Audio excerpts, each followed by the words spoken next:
service provider can't remember the name, yet painting contractors think, oh, I painted a deck. Surely forever and always they have tattooed my name on their ass. No, they have forgotten you, buddy. As soon as you left, and the invoice is in email, which means it's on page 450 in about 3 months, and the card's in the garbage. And they're like, who's that guy? That guy? We can't remember. And so they go out and just hunt a new one. And so there's this catch and release marketing mentality in painting. And it's like a farmer who buys 1,000 cattle who doesn't believe in fences.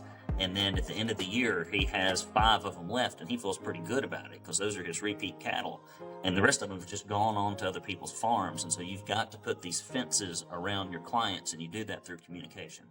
Welcome back to another episode of The Pursuit of Purpose. Today I am here with Brandon Lewis, who is the founder of the Academy for Professional Painting Contractors, the APPC. And I'm super excited for today's conversation because we are going to be talking all about customer reactivation and customer retention, which is, of everyone that I've talked to in the painting world, Brandon Lewis's name comes up over and over and over again when it comes to this specific topic. He's got so much knowledge about many things in the painting business world, but this is one that I know is going to provide a ton of value to all of you painting contractors out there. So without further ado, Brandon, thank you so much for coming on today. Partner, I appreciate you having me. You must have gotten through every good guest, and I don't mind being the last one, as long as I'm invited. So thank you for your time, and I'm excited to be here with your audience. Yeah, thank you. So let's dive straight in. What is reactivation? What is retention? Before we actually talk about doing it. Yeah, I think the first thing that it is important for folks to realize is that I come at this from a little bit different angle. Before, during, and after starting the Academy for Professional Painting Contractors, I've been involved in political campaigns and publishing. And in political campaigns and in publishing at the federal, state, and local level, along with publishing news publications, the list is the business. It's the entire business. The communication with the list, the methodology for communicating, the relationship that you have with the list of clients, prospects, suspects, it is the entire business. There's no tangible product really being delivered, except perhaps in the case of news. There's no service. And so what happens is when you bring that methodology to the painting industry, where average transaction sizes can vary between $4,000 and $15,000, the ROI for communicating with your past clients is just so exceedingly high that you can't possibly avoid it. I'm already pumped about this conversation. So that's fascinating. I love the political or just like that campaign analogy, because you're basically just dumping money in to elicit a response from the customer, which does not generate revenue in that situation, right? So it's just donations to an organization that then is trying to get a result, but it's not a revenue result. It's an action that you're wanting the customer to take. Yeah, and so there are donations. Obviously, in some cases in politics, you're also looking for votes. You may be trying to recruit volunteers. You may even be trying to get earned media. But for the most part, whether it's subscriber-based in publication, grassroots supported in a publication, or if it's just asking for direct donations, be it grassroots donations or event-driven, it's all about the communication with the list.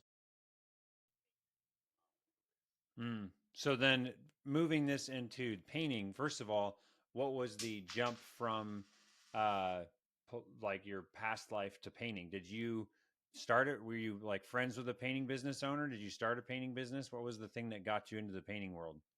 So I can't paint. I've never painted. I consider the act of painting to be the least important aspect of running a painting business. Other people, I'm sure, are cringing and gnashing their teeth now, the tradesmen turned entrepreneurs. But I've not found it to be essential. And in fact, I have found it in many cases to be a hindrance to actually working on the building of the business. But after I had helped Congressman Desjardins unseat an incumbent and ran his reelection campaign, I started a painting business because I looked around at painting franchises, and I've always hired home service folks to do things around the house because I'm always too busy doing something else. The level of professionalism and marketing and sales in our industry is terrible. It is it is almost absent.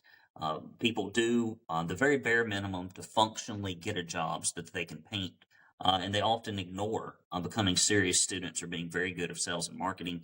And so I got into that arena, grew up a very large painting business, sold it, and for the last decade, I've helped 500 painting contractors in 6 different countries, grow their income, reduce the day-to-day stress, and build a lasting legacy. And so I'm actually curious about this.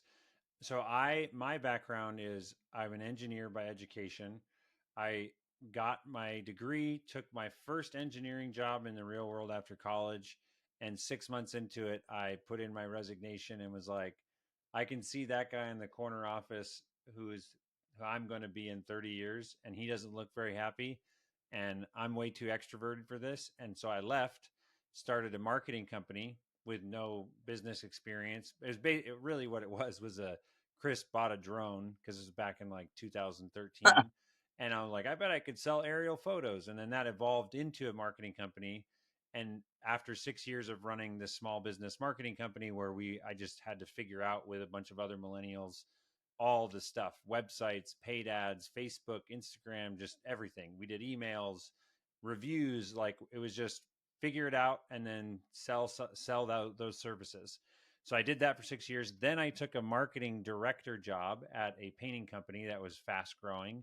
And I was with them from like the $9 million mark when I joined them. I was their first in-house marketing hire. It was beautiful because I got to essentially do what I was doing in the agency world, but they gave me the freedom to do it inside the painting business. So we had like our videographer, copywriter, paid ads person, all just employees of the company. And I was stoked because I got to take all this knowledge from working with 20 clients at a time and all of a sudden just pour it into one. And so we like doubled the size of that business in 3 years. And then that was my exposure to painting.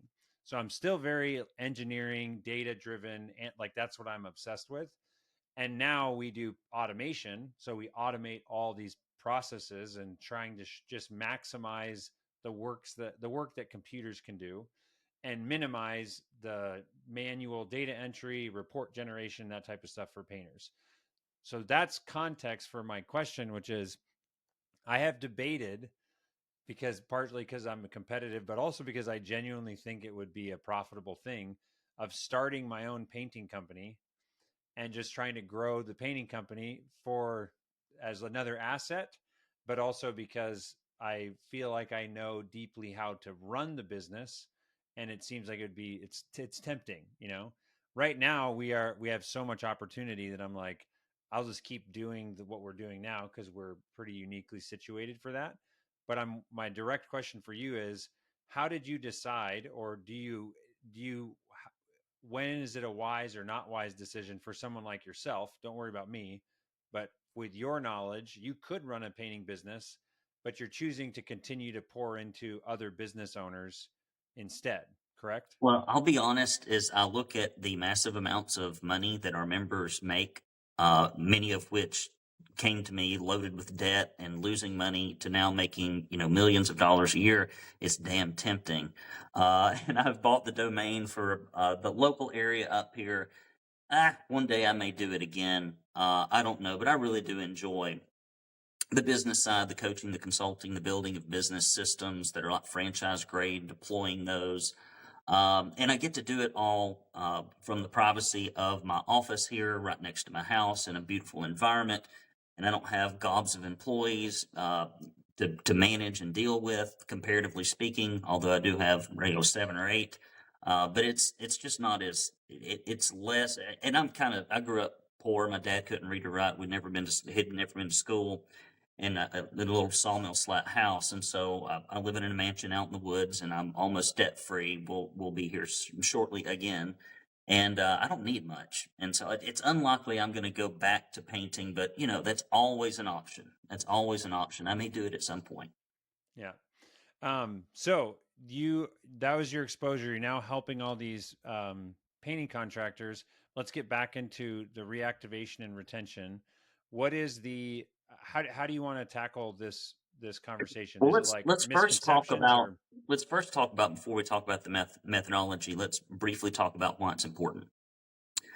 So the entire purpose of marketing is to identify someone who raises their hand and said, "Hey, I might be interested in painting," and then to turn that person from a lead to an estimate request to a signed contract, and then operations takes that signed contract and processes it and turns it into money. Okay. And the funny thing is painting contractors spend all their damn money talking to strangers on the internet that have never bought from them. And yet they spend virtually none on their existing client list. I just talked to a gentleman yesterday who has a $20 million painting business who never contacts his past clients. I kid you not. And this is like ubiquitous. This is ubiquitous.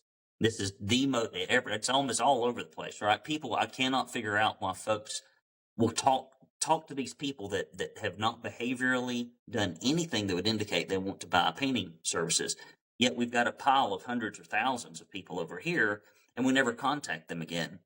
And it's kind of anecdotal, but if you go to a store, if you go to a restaurant, if you buy something online, if you give to a politician or a nonprofit, if you stay in a hotel, they collect your contact information and continue to communicate with you because they know that the person that's most likely to buy again is the person that bought the first time. So I teach our guys to build their businesses on the second transaction and the first referral. And when you set that as your goal, a whole host of things have to happen, and simultaneously, an entire host of things come off the table. It's no longer an option to not do these things because now you've set a new goal. And once you set a new goal, your goal dictates the methodology. It eliminates a lot and it puts a lot on your plate. The other thing that matters is just sheer metrics. And here are the metrics that matter. Doing this for as long as I have, and especially working with national painting franchises as a consultant, not just individual franchises, which I've worked with them all, but to work with the franchise at the CEO level. Fresh Coat is the second largest organically grown painting franchise in the nation. Tara was their CEO for 10 years and now is our COO. And when I worked with her, I was able to look at hundreds of painting companies that had uniform data, which is hard to do. And what we discovered is the second transaction was 60% larger than the first. 60% larger. Not only was it 60% larger, repeat clients tend to close at about 60 or 65% versus 25 to 32% on average for leads generated online. And that's if you have a pretty damn good sales process. If you don't, they'll close at lower rates. The acquisition cost is anywhere from 5 to 10% of what it costs to get net new. And so when you start adding up all these metrics, bigger jobs, higher close rates, lower acquisition cost, it just all goes straight to the bottom line. And people that do not reactivate their clients and retain their clients, and there are two different processes, after about year 3 or 5, you are stuck with this choice. And that is, in order to grow, you have to cannibalize your own income through marketing expense, or you retain people. And if you retain people, you can continue to grow. And then the final thing is that in addition to all that good news, a new customer can't refer you to another one. They have no referral value. There's no upside. But a past client can and will, and it's all driven by communication as well. And when you say that, it's like, I have a list, like you just clicked on a Google ad, brand new customer. I'm now communicating with you to try and convert you. I can only convert you to a lead. I can't convert you to a referring customer because you don't know anything about me. Whereas the past customer could be a customer again, or they could refer. That's what you're saying, right?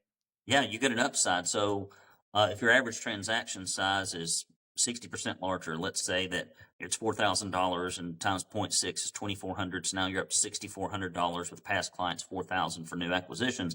Well, now you got like this bonus modifier, which is they're going to refer on average probably about $500 worth of work a year, $1,000 worth of work. And then you get, and we've all had them, these super referrers. I mean, it's hard to say twice real fast, but those people that just are like referral machines, and it's like they will send you job after job after job. And so often when you're working your list for referrals, it's not about what the whole list does on average. It's about finding that 5 to 10% that will send you hundreds of thousands of dollars over the lifetime of the relationship. how do you foster that type of person?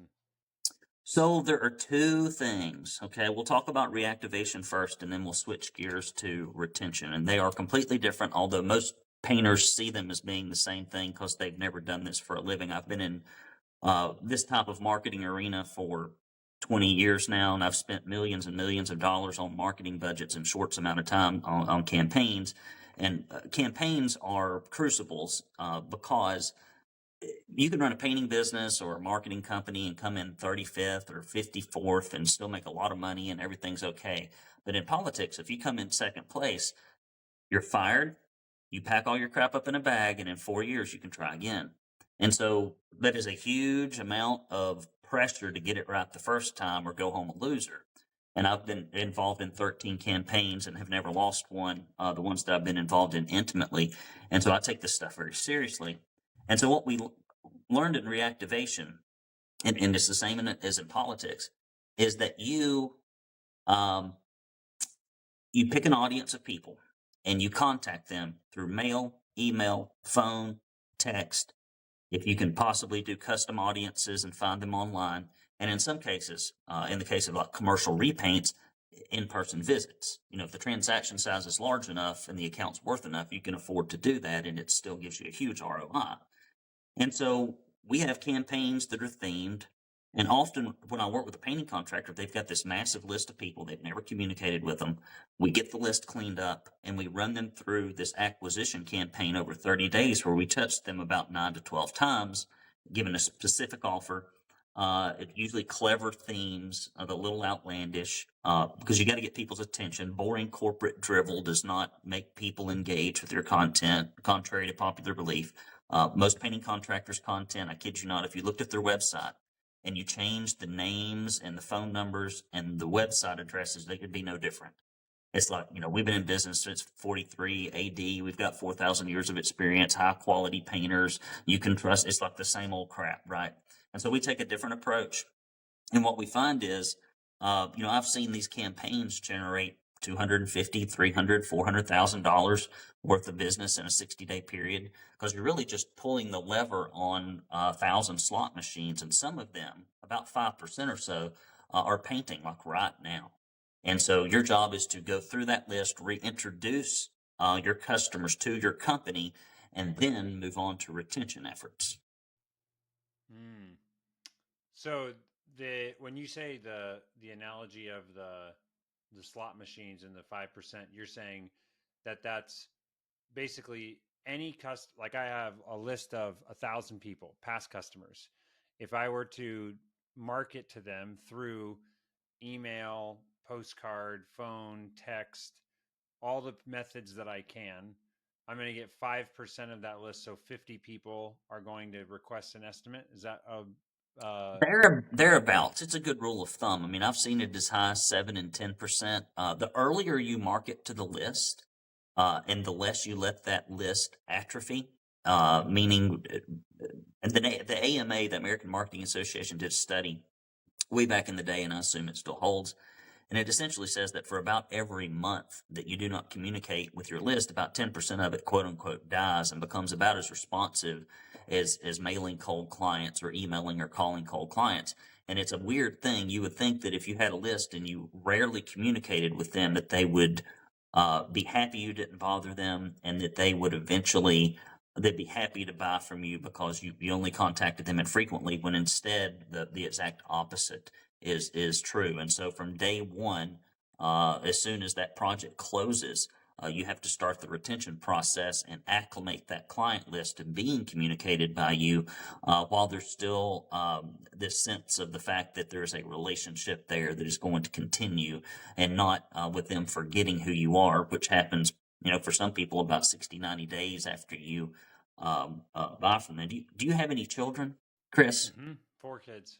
How old? 7, 5, 3, and 1. Okay, I'll do this. You're 1-year-old. Can you remember the name of the nurse that delivered your child? No. Yeah. He's brought one of your children into the world. Service provider can't remember the name, yet painting contractors think, oh, I painted a deck. Surely, forever and always, they have tattooed my name on their ass. No, they have forgotten you, buddy. As soon as you left, and the invoice is in email, which means it's on page 450 in about 3 months, and the card's in the garbage. And they're like, "Who's that guy? That guy? We can't remember." And so they go out and just hunt a new one. And so there's this catch and release marketing mentality in painting. And it's like a farmer who buys 1,000 cattle who doesn't believe in fences. And then at the end of the year, he has 5 of them left, and he feels pretty good about it because those are his repeat cattle. And the rest of them have just gone on to other people's farms. And so you've got to put these fences around your clients, and you do that through communication. I love that. Yeah, I'm thinking that the idea of the or like getting them used to communicating with you. This is a weird thing, but so HubSpot is a CRM that I'm a fan of. They have their marketing contacts. I don't know if you're familiar with how they do it, but basically, I'm wondering if you would have any adjustments to this framing. I look at you essentially when you do the math. HubSpot charges you roughly 2 cents per month per contact for the ability to send emails to that person, if that makes sense. That's how I'm framing it. It's like you buy 5,000 marketing contact seats and you can assign those to your database, and whatever the amount comes out to, it's roughly 2 cents per person. And I like to think of that as like the postage for the email. But the difference between postage on a postcard and postage on an email is that if I send an email to a client, if I send out an email, once a quarter, now it's costing me 6 cents per email because I'm paying 2 cents a month for each of the recipients, if that makes sense. Versus if I sent 2 emails in a month, now I'm paying 1 cent per message. Or if I did it every week, I'd be paying a half a cent per message. Does that make sense? And Yes. the other piece of that is people, I think, panic like, oh no, we got some unsubscribers, right? We lost 3% unsubscribed. And in my mind, when you reframe that, it's like you just freed up 2 cents a month to put somebody else in that seat to market to someone that actually wants to hear from you. But that's actually okay that they unsubscribed because they just told you, I don't want to buy anything from you right now, at least via email. But they didn't unsubscribe from your postcards or your text messaging or the other methods of communicating. They unsubscribed from your email. And you know what I'm saying? So that's how I think about it, is like, is there any modification to that or things you would add to that view of that? Well, clients you can't communicate with are worthless. And you cannot let the 3% that don't want to hear from you separate you from the 97% that don't mind. And a lot of people unsubscribe, and I do it myself, from emails, not because I don't like the company, but because I process my life, in many cases, my consulting business, and to a large degree, my publishing business through email. Like I just get gobs of them. I mean, I'm behind right now. I've got emails I don't think I'll ever get back to. I don't think it's ever going to happen. It's gone. Those emails are gone. I just get so many, and I just unsubscribe from things, not out of any animosity, but because it has become a very crowded medium. Email is getting less and less effective. It is getting harder and harder to get your messages through, and that's why any company that relies on one medium, one outlet, one social media platform, one service provider to get their leads. And if they're not doing traditional marketing, yard signs, door hangers, B2B networking, commercial repaints, if they're not doing those things, then they always end up, going through some kind of catastrophe where an algorithm or a policy changes and now they're hung out to dry. And so you cannot put all your eggs in one marketing basket. It does not work out very well. And it is, ultimately what you're trying to do is build this large list. I mean, the end goal is to have, like many of our members, to have a list that is, big enough to sustain a $4 or $5 million painting business at 70 to 80% repeat and referral business with marketing expenses that are so low it would shock you. And that's what relationship marketing and retention can do for you. And that's where you want to ultimately get. But most people are, they're so focused on the one night stand, getting that one transaction, doing that one job, that it never occurs to them that there's a relationship to be built here. Mm. Yeah, no, I mean, I think that it's I've heard in the marketing world, especially like e-commerce, it is huge to have, as I'm checking out, right? I'm buying the thing, or the next day, there's like, hey, because you bought this, here's the other things you might want. Or the week later, they're like, hey, do you want a jacket to go with those pants? You know what I mean? And it's like every other place is doing it. And for some reason, I think this is my assumption, painters are like, oh, I just painted their house. Like, I'm not going to ask them next week if they need something else. And it's like, why not? Who says that, that there's a very good chance? What if they have a rental property? Like, you just don't know what wouldn't have come up or what could have changed in a week's time for some other service that they might now need. Yeah, and so we have we have a retention process, which I'd like to kind of talk about a little bit. So reactivation, we do only do that 2 times a year, usually heading into the spring and the late fall, because you've got this parabola in painting that looks like this.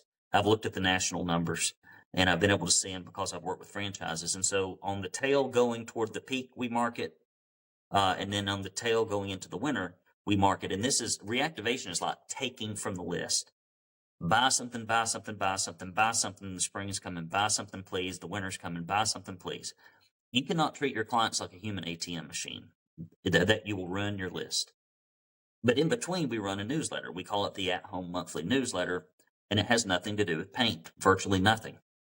It's personal stories about the owner of the company and his wife celebrating their 15th wedding anniversary, about their kids graduating from college, about their favorite sports, dogs, activities, memorializing their grandparents. I mean, people don't really think of painting companies as brands. They don't. I mean, painters, I hear this all the time at our industry conferences where people are, oh, I changed my brand, I'm rebranding, I'm like, your customer is the person that determines what matters. People don't go to cocktail parties and say, well, what kind of painter do you use? They don't do that. You're not Lexus. You're not Gucci. You're not the Republican or Democrat Party. You are the dude that runs a painting company. And that personal connection between you and the client, even if you're just the face of the company, is far more unique. It is far more impactful, and it is far more real to the client. It works a lot better. And then we recognize folks who give us referrals. We welcome new customers, helpful tips and articles, recipes, things of that nature. And we do that by mail and email. The mail is frankly more important, the physical mail. And I'm very agnostic when it comes to mediums. People have all these opinions about mediums, and they're just theater of the mind. Use them all. But when it comes to consistently staying in touch with people, the physical mail is amazing, because there are 2 ways that you can get consistency and revenue produced from a client list in home services. The first is through contract, and that's what pest control companies, maid services, pool service companies do, etc. And then there's communication, and that's what people who like us have to do, because we have non-conforming services that are offered in staggered periods of time. And so if you communicate with a large list, all that evens out over time, even though the transaction sizes and the occurrences are different. Whereas with other services that are contract-based with recurring uniform services, they don't have to do so much because you're on a contract basis, and the fact that the service provider is there almost provides the relationship. Not so in painting. Hmm. Okay, tell me more. Like, so where do we go from there? Well, I mean, that's it. I mean, and people don't, that is almost the sum total of it. You reactivate them a couple of times a year, and then you run your newsletters in between by mail and email, and which means that, you're going to touch them 9 to 12 times heading into the spring. You're going to touch them 9 to 12 times heading into the winter, but in the middle, you're going to hit them 2 times, one by email and one by mail. And that is enough for you to purchase the real estate in their brain as their service provider of choice, so that they can refer you without referencing any materials, without looking at anything else. For example, I could ask you right now, who your real estate agent, or not your real estate agent, who your insurance agent is, who's the person that cuts your hair, who's the person that fixes your car. And you could tell me, here's the name of the individual. But if I said, who's the person that does your plumbing, or who's the person that does your roofing or window installation, chances are there's not like somebody that just springs to mind, because you don't use them enough. And so when you market to them consistently, what you do ultimately is just purchase that little piece in their mind so that when they need that service, they know to call you directly. And if somebody brings it up in conversation, they are able to supply it to them without a lot of effort. Mm. So I'm curious from a marketing source perspective, like tracking where the lead came from, right? Um, the repeat customer, this is one that I've actually had many debates about. I think that as far as the property in your CRM that says what was the source of this deal, I do not think that repeat customers should be on that source list. And then that's like the wait, what? Like it's the most critical one. I think it's so important that it should have its own checkbox that is like, is this a repeat customer? Yes or no? And the source is it's critical to keep track of, was this from email or text or postcard, or what method? What did our marketing team do to get the repeat customer? Because if you just said, hey, we got repeat customer, like we got 10 repeat customers last month, or last time we did the reactivation campaign, we got 10. It I as a marketer, I want to know what was the medium that was most effective, or at least was the thing that made them bite. They could have seen us in a couple, but is that, as far as sources in general, I would say I see businesses that are tracking way too many sources that are not actionable. Like, it's just interesting data. You can't do anything about people saying, I came to you because of your van. You should track that those were like brand related leads, but I can't go tell my guy, I mean, maybe I can't tell him to go drive his truck the long way home and go through Yeah. neighborhoods. You know what I mean? Well, I think most people overthink their marketing. They don't execute the basics very well. They don't really they're over here spending money in something that gives them a 2% return. Meanwhile, they got their client list over here that would give them a 30% return. They put all their money in the 2%, never touch the 30%. Um, so, I mean, with reactivation and things of that nature, like there's just like a kind of a basic baseline that you need to do. Like and to me is the bare minimum of excellence in this area. When you run a reactivation campaign and people buy from you again, you know it came from the campaign. You may not know exactly which medium it comes from. For example, when you mail somebody a letter, they don't mail you one back. It's a device that is not that people don't reply via the same medium that the information is sent, right? So if you track mail, then you would come up with the incorrect assumption that it doesn't have any impact, which it does, because we've had guys that are huge that have tried it every which way, quarterly, mailed and emails in between, and what they have found is that the mail and the email every month it produced the highest result, and the mail was far more important than the email was. Okay, that's what I've heard consistently from our top performing painters that are real nerdy about tracking things. But in the end, when you've only got 5 ways to reach somebody, you just got to use them all. You just use them all. Don't worry about it. Don't overthink it. Just use them all. And yeah, you should track it. But tracking things at the point of sale is that you can see what I would call trends, but it's never completely accurate. The only way to get accurate tracking on your marketing, and you should do it for all your paid ads, especially, really knowing the cost of acquisition, the cost per sale, the percentage of the marketing spend it is relative to the transaction size and the conversion rate. But all that stuff can be, directly tracked through landing pages or phone numbers, et cetera, through call rail. But your in-house marketing, I mean, I don't know. It's interesting to track, I guess, but I don't. It's again, I think it's one of those things that just kind of has to be done. So as long as you know they're a repeat client, I think it's all right. Yeah. Um, I do agree with that also, because the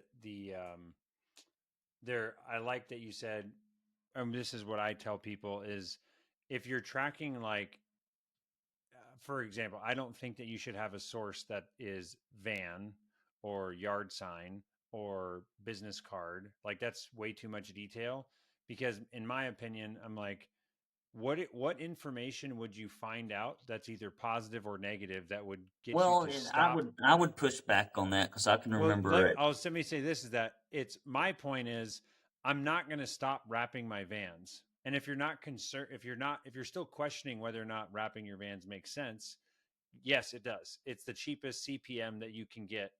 You should wrap your vehicles. It's a professional thing to do. It's like, oh, are uniforms worth it? Yes, wear uniforms. It's a professional thing. It adds to your brand. So I put all of those like passive professional things as a single source that's just brand. And we're saying it all like anytime someone says I saw a yard sign and that's why they called, that's just a brand lead. Just for the sake of not having 25 sources, because what is the value of seeing five? And again, it's mostly driven by exactly what you said, which is don't overthink and try and categorize and like over like, oh, 10% of our leads are coming from yard signs. That means we can stop spending on the other things that are making us professional and just put more money into yard signs. When in reality, it's like they took action on the yard sign because they saw your business 9 other times before that through other mediums. So does that make sense? Yeah, That's I my think opinion on that. I think I don't know. I mean, if it's something you can ask people, if people, so there's that, and then there's also, uh, I think it's important to categorize responses.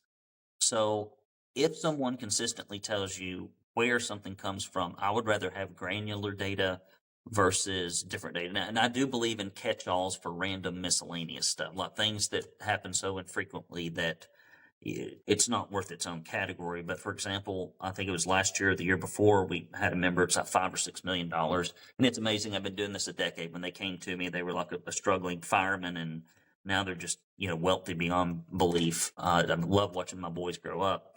But I think it's like 13 to 14% of their leads came from yard signs and proximity door hangers. And that the company's massive. And so, and these little guys will argue, the little guys that are broke always argue with you about best practices because it's their behavior, right? It's why they're broke. It's not, they argue, they're small. So they argue with you. It's like, no, they're small because they argue with you. And so I don't know. I think it's worth that kind of stuff. I think is worth tracking, if for no other reason than to reinforce the good habits you already have, and especially as your organization gets larger and larger, and you step back from it. I think that granular information may keep some young marketing twerp from deciding that these old school methodologies don't make sense, and we're going to go all digital and rah, rah, rah. And at least there's data to support the ongoing movement of it. But, most companies never get big enough to where the owner's going to be hands off enough for that to happen. Yeah, and I'll build on that. I think I'm right in line with what you're saying. What I tell people is, you first have to answer the question: is the particular source that I'm writing down, is it just an organic or passive? Is how I would describe it, or is it an active thing that I can either spend more time or money on? If it's a passive or organic thing, then I would say, why? Then what's the point of tracking it, because I can't do more of it? If you are a company that does door hangers, 100% you should track door hangers, because when I need leads, I can double down or have incentives and bonuses to do more door hangers, because I know that we on average get 10 door hanger leads a month. And so I can continue to spend my people's time, which is a cost, but I can spend my people's time to go do that. The thing that I think is silly to track are all of the things that, if I were to say, go get me X number of leads more in that thing, you'd have no way to do it, because they just come from the nature of you operating a professional business. Well, the beauty is, painting contractors are so damn primitive on average. If they just track anything, they're in like the 0.5%. And I don't mean to say that in a disparaging way to anyone, but I've done 2,500 hour-long business assessments, and nobody knows their marketing costs. Nobody communicate. I mean, I say nobody. I mean, you occasionally run into folks. They're the people that don't need the help anyway, and they're coming to you to get better. But the average painting contractor that visits me, they don't track anything. They barely have a CRM. They're not, very technologically savvy. The fundamentals are not in place with sales, marketing, or operations. So, uh, when you're working in that little elite top, these are conversations that are kind of interesting. But with the industry as a whole, it's like, guys, we need to learn how to execute the fundamentals and the basics. And if you ever get to anything better than that, kudos to you. But let's start here. Yeah. What are your favorite tools? So the reactivation campaign, I'm just trying to think of what's the biggest objection, whether it's a conscious objection or just like a procrastinating one. But it's a decent project to do the reactivation, I would assume. What are the methods or strategies to make that a lighter lift? Or how do you advise people to go, like, let's pretend I have a painting company and I'm headed, like right now, maybe I would have done a reactivation campaign a month ago or started it a month ago, 2 months Mm-hmm. ago.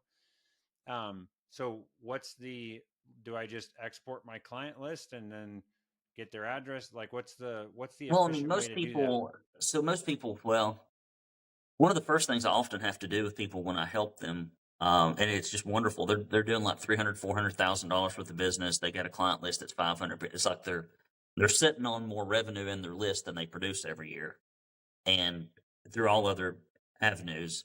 And so I have to go get. Sometimes they have to go get paper files and scan them in and send them to Fiverr or Upwork to get them typed into a database so they can import them into something. Sometimes they've got them in various databases and they have to put them together. But it's important. And so much of my coaching is, damn it, I said to do it.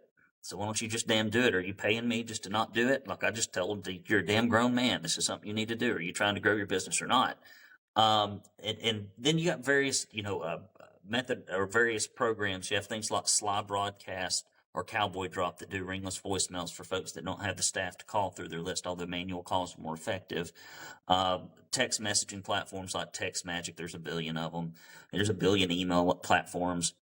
Hardly any of them do all of them together, and when they do, they're either not very cost effective or they're not very good. People always want a one size fits all platform, and very few of them function very well.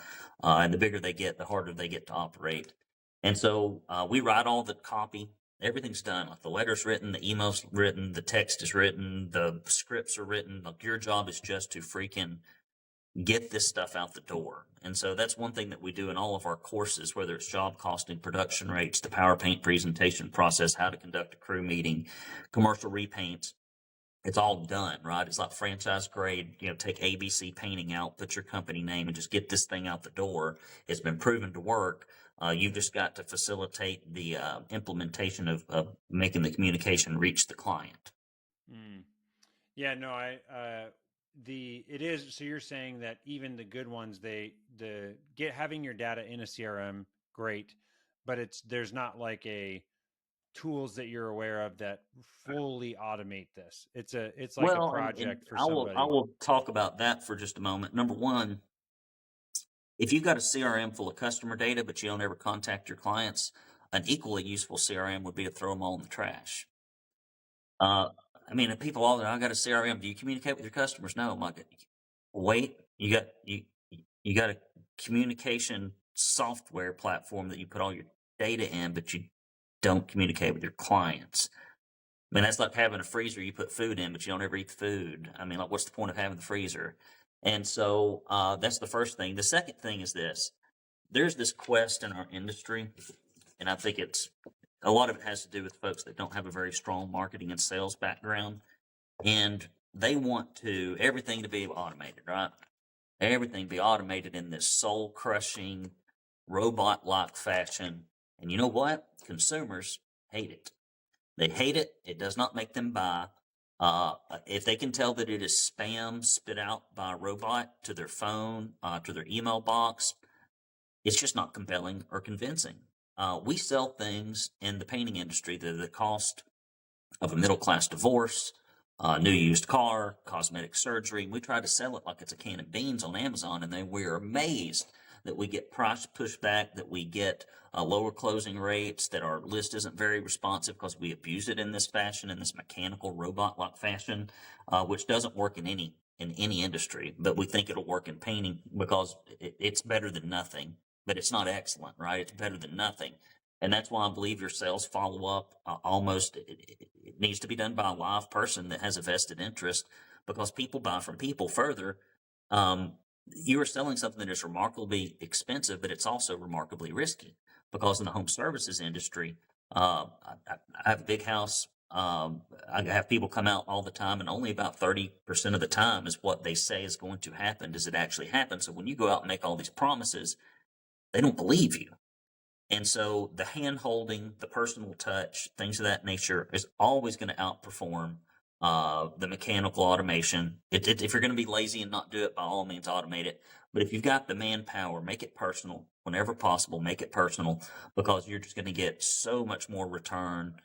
You'll have less price pushback, and ultimately you'll have a better relationship with your list. And that relationship is really what generates the revenue. Yeah, I completely agree that the personal side you do not want to lose. My thought is I want to automate as much of the data exporting, data management, the prepping, like so that you put the time and energy into what's the script, what's the copy, but then when I'm ready and I have it done, how do I take this thing and get it to 5,000 people with Yeah. the least amount of effort, Yeah, right? so there's one-to-many communication that happens, like during a reactivation campaign. So I think that, obviously that has to be mass delivered. But once that's over, I don't believe in let's put them, once they finish a job, we're going to put them into this series where we drip on them with soulless emails for offers over a 365-day period. I don't like that stuff. I'd rather just see people use a newsletter that's consistently delivered, that has good content in it, than to do what I see. Like, I read the copy, I look at that, and I'm very good at putting myself in the shoes of the client. And there's an old marketing saying that says, if you want to understand why John Smith buys what John Smith buys, you have to see the world through John Smith's eyes. And most painting contractors can only look through their own eyes. And marketing, sales, everything's an inconvenience to be surmounted, but it's not a discipline to be learned. And that gets people in trouble. Totally. Well, any other closing remarks or thoughts before we hit our closing questions? No, that's it. I would just say, guys, listen, if you're 3 or 5 years old and you're stuck, installed in your growth, and your marketing budget is through the roof, I can guarantee you that you are not reactivating and retaining your clients. And further, if you want to look at this all the way to the end, I've helped dozens and dozens of painting contractors prepare and sell their business and walk them through the process in my Platinum coaching program. And the largest chunk of equity comes from your client list and the mechanism and methods you use to consistently get repeat and referral business that you can present as provable revenue at a certain cost if someone buys your business, in addition to the quality of your business systems and a bunch of other things. But it's important. And so never start a business unless you know how you're going to sell it. And that retention of the client list and its performance relative to the repeat and recurring revenue in your business when you take it to market, it cannot be reproduced by telling someone we spend $1 billion on Facebook advertising and look how expensive it is. That's not appealing to people. It's risky. And so, again, build your business on that second transaction and the first referral. And that if you set that as your goal, it informs what you need to do. Love it. 3 book recommendations. 3 book recommendations. The first one I would recommend are the Holy Scriptures. There is more profound business and life information in there than any other book you will read, because it was written by the person who built the machine. And if you do not follow those, if you do not use those, if you try to go against those, your life will be harder, and the end will be uncertain. The second book that I would recommend that I think is good for folks, because I see this happen all the time. I'm going to give you 4. 2 of them are in the same vein. One of them is The Art of Getting Things Done by David Allen.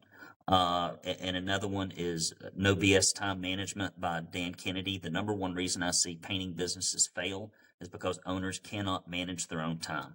They can't set aside time to consistently work on their businesses. The number one reason businesses fail is the first thing that we work on in our phased approach at the Painters Academy. And then the third one was written in the 1930s. And for a lot of business owners, running a business can make you overly anxious. And even though it says not to be anxious in the scriptures, and I've read that passage more than anything else, there's a great book recommended to me by a congressman I work for, and it's I think it's Dale Carnegie wrote a book that's less famous called How to Stop Worrying and Start Living. And I've read that 3 or 4 times. And for those of you who are constantly worried about the future and if you're doing everything perfectly and what's going to happen next, it's a good read. Love that. Thank you for those. What is a movie suggestion? So I'm not going to, this has like not a lot of content value in it. I guess it does, but my favorite movie of all time is the old George C. Scott film, Patton, Patton. And it's the story of the famous World War II general, and for painting contractors in particular, I think it's a good message. Which he said things like a perfect plan violently executed today is better than a perfect plan next week. Fixed Imperfect plan, right? Yeah, better than a perfect plan next week.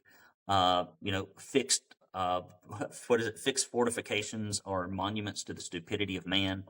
He had all kinds of just wonderful quotes and sayings, but essentially, be bold, be assertive, be aggressive, be yourself, keep moving. You keep more of your troops alive by moving and relentlessly attacking than you do digging in, which was true. He just always kept his troops moving and attacking. He had like some of the lowest casualty rates of any general in World War II, even though he had a reputation for being reckless. He wasn't. So it's a neat movie, and it's just damn good. I mean, it won all kinds of Academy Awards and Emmys and everything else because it's probably his best role ever, and I like him as an actor generally. That's awesome. Yeah, I was going to say I always look up IMDb ratings, and it's a 7.9, which is very impressive. If you can get high sevens is rare, and then the eights is uh, like less than a fraction of a percent are in the eights. So that's amazing. I feel like I might have seen that, like my history teacher showed that to our class, I want to say, uh, but I haven't seen it in years. So No, it's um, it's old. It's old. yeah. But who was it? Winston Churchill said. I think it was Winston Churchill said for every new book you read, you should read 2 old ones that have survived uh, Mm. culture, right? Because we tend to get caught up in what's going on in modern day affairs, and we think that this is the wisdom that's going to stand the test of time. Because we are but fleeting vapor here on Earth for a little while, and then we're gone. And so it is best, in my opinion, some of the best books I've ever read are seminal works that have modern day applications, but aren't all the rage because they tend to work better and last longer. Yeah, no, I've had many books like that you read, and it's just like, wait, this was written 200 years ago. It literally feels like, they're talking about today's problems, but it was written in a way where they're touching on those deeper human core problems that are that's we're human, we Well, what is have. it? It says in Ecclesiastes, "There's nothing new under the sun. As it was before, so it will be again." And it is like human nature hasn't changed a whit. And our modern day sensibilities are so misinformed. I mean, we climbed out of like shanties and huts 200 or 300 years ago in the United States alone. I mean, I just got back from Plymouth Plantation, and to see how our founders came to this country and lived for freedom, religious freedom specifically, is amazing. And so we think that we're past all that tribalism, we're past all that. Everything is new. Everything's about how it's always been. There may be some packaging on it that looks a little different, but I tend to think that you should stay with the fundamentals, and most of the time that'll see you through. Mm, love it. Well, thank you so much, Brandon, for taking the time to come on today. I always love talking to people that have the data to back up their opinions, and you certainly do. So, yeah, this was fun. Hopefully, everyone listening got something out of it. And if someone wants to get in touch with you, what is your preferred method of contact? So, what I would recommend is to type in Painters Academy YouTube channel. But that's where most people, for whatever reason, find me. They start watching my videos. If you can handle the redneck accent and the nasally voice, watch those videos. And to be contacted, my favorite way to be contacted is email brandon@paintersacademy.com. That's brandon@paintersacademy.com. But we take phone calls too. I don't care. You call our office, 423-800-0520. You can send us a fax. It'll come through. We don't care. That's awesome. And yeah, I will make sure to include the YouTube channel in there. Is this you on your channel doing a bunch of pull-ups on rings? It may have been. That may be a short. I have to just throw some loony stuff in there occasionally.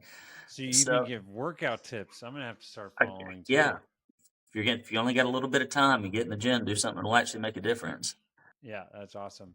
Well, send this recording to me as soon as it's done. Whenever you're ready to put it out, if you send me the raw file, I'll stick it on my YouTube channel, and we'll email it out to the list, etc. So maybe you'll pick up some extra business from it. Absolutely. Thank you so much for listening. My name is Chris Kiefer, and my mission is to champion the relentless pursuit of purpose. And what that means to me is to be an example, a champion, someone that is in the trenches, working and showing and winning and trying and failing in how to pursue a deeper and more meaningful life with the people that I love, with my kids, with my friends, with our family, and also just be a champion and example of entrepreneurship and following my passion and doing what I believe I'm called to on this earth. And so if that inspires you in some way, please share this episode.